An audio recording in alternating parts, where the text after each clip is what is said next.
Hi everyone. The title of our session today is How to Get Control of Your Life Back. And I think I would love to, in the very beginning, sort of call the elephant in the room out. Have I figured that out myself? I think maybe yes, but we all are struggling with it. But the one thing that my message today for you would be to really know that in order to really get control of your own life is to stop thinking about your own life. And instead, think that you're here to serve others. And once you do that, you've really solved a big question for yourself. It's like, why am I here? You're here to actually serve the universe. And once you do that, the question has been answered. It's no longer about you. It's actually about everybody else, right? And I know it's hard for us to sort of get that sometimes. So as we talk through this today, we are going to look at three main steps, as you can see in the handout that I passed out. And if you're watching online, there will be a link for that handout right below that video. But the very first thing that we want to take a look at is understanding that if you just look at the US alone, more than $80 billion are spent every year to help people figure out how can they become better at what they do. And a whole lot more billions are spent to help people figure out how can they have a better life. And I struggled with this myself professionally because I have spent so many years, almost 15 plus years, trying to figure out how can you help people become better people at work, right? And then every time I go to do that job, I'm thinking, I better figure out how to do things better myself at work. And not only that, better yet, at home, right? As a person, as a human being. And I have discovered three main steps that will really help us do that. The very first thing that we have to do is the very first step in that worksheet is really unpacking what our default setting is. The hidden glasses that we're wearing and we don't know that we are wearing. And just to give you a sense of what that means, take a minute to answer one of the questions that are in that very first section in the handout. What do you do, for example, the very first one is, if somebody criticizes you, what is your most typical reaction when that happens? If somebody at work upsets you, what do you typically do? Do you shut up and not say anything, or do you blast out, or what is sort of the passive-aggressive behavior that might show up sometimes? And if somebody criticizes you at home, what do you typically do? I actually have a personal story. A relative of mine would go upstairs to his room, close the door, and pretty much give everybody silent treatment for quite a long time. And similar stuff happens in the workplace. So what we're really talking about today is sort of a 360 view of how do we act in our lives. And a lot of what we do is unspoken. A lot of the time, when you get in that behavior, you're basically expecting everybody to follow the script. I'm going to go to my room, I'm going to shut the door, nobody's going to come talk to me, and when they cook the food, I will just stroll downstairs, grab my meal, then go back to my room, talk to nobody. But that doesn't really solve any problems, right? It doesn't really help anybody. So as you unpack what I call the I tend to statements about yourself, there are many of them. Again, typically what do you do when you get angry? Typically what do you do when you do something really well at work? If somebody upsets you, if you have an employee that's not working out, what do you typically do? And on and on and on. Really get to come to grips with that long list, because it's a long list. And a lot of the time, you don't want to face the fact that you may actually be not serving yourself. You may not be even serving people around you. Remember, I said really the solution is figuring out what is going to serve others, and that will answer the question, what is going to serve me, right? So that very step is sort of unpack what your default setting is. We all have that issue, and the more we uncover it, the more we actually can reach our own happiness. So when I took a look at corporate training, which has been, again, my own journey for a number of years, the thing that I struggled with the most was, if we're going to spend this much money on this training, millions of dollars. Cisco Systems, Oracle Corporation, Deloitte and Touche, Charles Schwab in San Francisco. What are these people going to do on Monday? My struggle was to make sure that that default setting is going to change on Monday, right? So in order to give people a reason why to be different and act different on Monday, because if I don't get any differential, if I don't get any change in that behavior on Monday morning, I have lost all the money I spent. Everything the company has spent goes to nothing. And we are in a situation where, hey Ash, the work you did, you know what? Proved nothing, resulted in nothing. You're not doing your job, right? And again, you reflect on your own life in the same manner. So in order for us to start succeeding is to start actually changing what we do. And by changing what we do, we have to come to the next step in our handout, which is the step about really knowing how do we define ourselves. We have to have a point of view. So if I am a public speaker, what is your point of view? If I am an SEO, marketing specialist, what is my point of view? And by point of view, you're really saying, I define myself. I don't wait for my manager to tell me how good I am as a writer or how good I am as a marketing specialist. The other day, a friend of mine was telling me how she would literally sit on the couch crying because her manager told her she couldn't write well enough. And that's pretty tough. I think a lot of us have that memory of my dad said X, Y, and Z, my mom said X, Y, and Z, my boss said X, Y, and Z. And we let that stuff go through. And we let that stuff define who we are, right? And my appeal to you is completely stop that stuff from going all the way in. You have to have your own view. If you believe that you are a strong writer, then just let everybody know that I am. Maybe not for you, but I am. Because once they puncture through that confidence shield, then we've lost you as a person. You're no longer who you want to be. Because all of a sudden, it's what my boss says. It can't be that way. So I worked at Deloitte and Touche, which is a major consulting company. The biggest thing I got out of working at Deloitte and Touche, which was after a harrowing experience at Charles Schwab, was to see a whole company that every Monday morning they send 50,000 or more people out into the world to clients, right? So let's say if you work for Deloitte, maybe Monday morning you're going to go to Wells Fargo. Wells Fargo is the client. And when you go, you are being told you are Ms. Ambassador or Mr. Ambassador of Deloitte and Touche. What that essentially says, that you bring a certain presence, you have a certain product, you have a certain way of doing things that when you go to Wells Fargo, that's how you're going to act.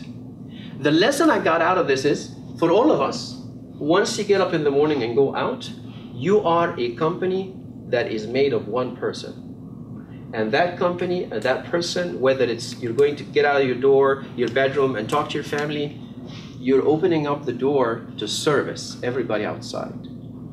And in order to do that, you have to have your own brand. You have to have your own position on what standard are you going to have.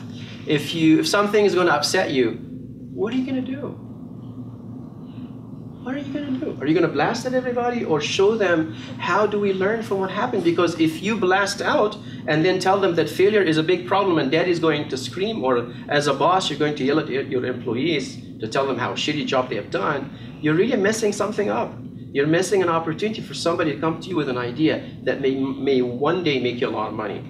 Or if it's your child, that person may one day become the next Steve Jobs, right? So we have to be very conscious of, once I step out, what kind of person, what kind of brand do I deliver, right? So you need to define, when people work with me or people interact with me, this is the following experience they're going to get. You need to sort of define what that experience is. If you're doing it like happy-go-lucky, whatever happens, happens, it can't work that way. You have to have a standard in terms of the kind of person you want to be, right?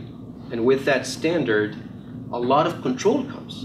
Because remember, the other scenario is, if I'm going to believe what you told me, I'm just going to go back to my desk and think I am so lousy coming up with PowerPoint presentations, or I cannot write, or I cannot talk.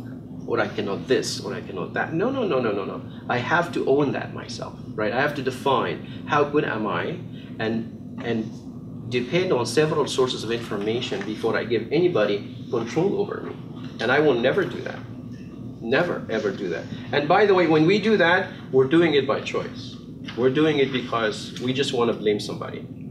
And my request of you is define your brand, define your standard. That gives you total control. Whatever happens at work, you're not going to get upset.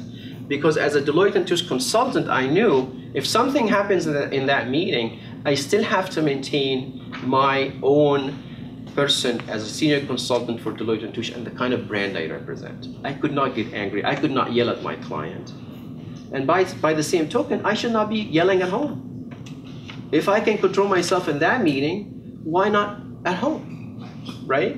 So again, the question is you have to focus on what is going to serve what's happening right now in this meeting. I need to make sure my client can hear and understand that I'm listening to them and I can understand them really well and I know what they are looking for. And at the very end of that conversation, I should say, Mr. Client, what I hear you saying is, and I need to validate what I heard and what I understood, right? If you read the 7 Habits of the Highly Effective People, one of the habits in there is seek first to understand before being understood. So that was our second step in that process, is to really make sure that that the standard and the brand get defined and the experience that people have interacting with me, so that when Naveen leaves the room and people ask me, you know, what kind of experience did you have, then I can tell them what kind of experience they're going to get when they work with Naveen. Or if they're living in the same home, I can tell them what kind of experience it is. So you need to define what is that experience, right? Because in a lot of ways, your reputation is going to precede you to the destination you're going to. By the time you get there, especially now with social media, they are going to have a ton of information about who you are and how you do things, right? Now, let's take a look at the third step here that we are going to talk about, which is the step about how do we bring it all together. And I'm going to share with you another experience I personally had. In one moment of my life, I was the president of the ASDD chapter in San Francisco. Most of the members of that chapter are people in the training and development profession. And when I joined that chapter, my luck, it was in a very bad shape from a leadership perspective. And some of the members that within the organization, some of them are leadership coaches. And as the president of the chapter, I was lucky enough that some of the members said, hey, we see what's going on, would like to help you. What did that help? What kind of shape did it take? It essentially took some coaching from them to me, helped me put together what's called a vision for the chapter. So the third step for us, for all of us, in order to have more control over our own lives, is to, number one, make sure that you have a vision for the next 3, 5, 10 years. And what I want you to do, very much like what Martin Luther King did, he went up that hill. He saw what that future looks like. He got so excited. And he came back. And he talked to us in his I Have a Dream speech and many other speeches. And he was able to very vividly describe to us what that future looks like. I was listening to a conversation by the chief marketing officer at GE, and she was talking about how they need to make changes at GE. And she basically said, in each organization, what we want to have people from the future. And what she means by that is that we need people who have an understanding of the vision that we want to get to. And we want them to go there, get up on the hill, see everything, the colors, the sounds, and be able to come back so excited that every morning they get so excited about tomorrow, so that every morning they talk to us with that excitement in their body. They can tell us what kind of conversations they're going to hear from the customers. They can tell us what products they're going to build and how beautiful they are and how fantastic they are serving our customers, that we can then go into each organization and tell them, here's what that tomorrow looks like. So when we bring that to ourselves at a personal level, whether it's at family level or a business level, what we need to do is, again, think of what that future looks like and then come back and be able to get so excited about it. So that last step is to have excitement, to have that vision that's exciting. Think through your life, think about what you want to achieve and what you want to help others achieve. Again, kind of go back to that service orientation, that I'm here to serve. I am here to serve. And find out how exciting that would look like. What are people going to be saying? What are the things that you'll be able to see? And then come back and then capture that excitement every day in every interaction you have. So in order for us to then sort of take all that theory and put it into practice, I have 3 specific masteries that you can very simply remember, because very simple language. The 3 masteries are self-mastery, which we basically call it own it. And owning it essentially means I am responsible for my own destiny. When I get up in the morning, I am not getting up to blame anybody at all. And I actually also talk about the fact that when you think about the 100% as a number, I want you to think that number is indivisible. You can actually break it down. You cannot say, well, Jake's responsibility is about 50%, so I'm going to do my 50 and he has to do his 50. What I want you to say to yourself is that you've got that 100 yourself. It's so liberating to think that way, because then you don't have to really think about Jake, what he has to do or not do. You need to get up in the morning and do whatever it is that you can do, right? So that 100% is so liberating, and it gets rid of any blame or just waiting and wasting time. So owning it is the first step. The second step is winning it, and by winning it, I really talk about whatever it is that you do for your family or for your business. I want you to make a decision that you're going to be the best that ever can be doing this job. So if you're a marketing professional, you just want to be the top 1 in town or the top 3. That's how you kill it, essentially, right? Because otherwise, who's going to remember your name? You have to be so good at what you do to the point that when people mention a travel consultant, they mention her. If they want an SEO consultant, they mention Chad, and so on, right? So imagine if you got up every morning and said, whatever it is I'm doing, I'm going to be the best there can be, versus I'm just going to go and do it. That doesn't work. The third one is crushing it. Essentially means once we own it so well, and once we win it so well, we do the job so well, you know what starts to happen? Chad starts getting phone calls out of the blue. Customers start calling him. He no longer needs to be in the business of lead generation every day. The same thing at home. When I do my job so well, then a lot of the questions that people will ask are being answered.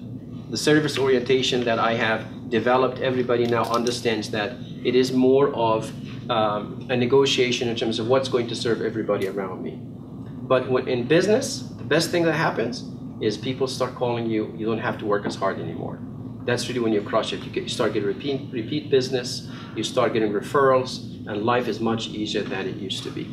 So in a nutshell, unpacking your default setting is very critical to understand the things that are sabotaging your day and your life and your business. Understand exactly the things you're doing that could be pushing people away and you don't know that they are even happening. And the second step was really defining who you are and having a standard for what brand you represent.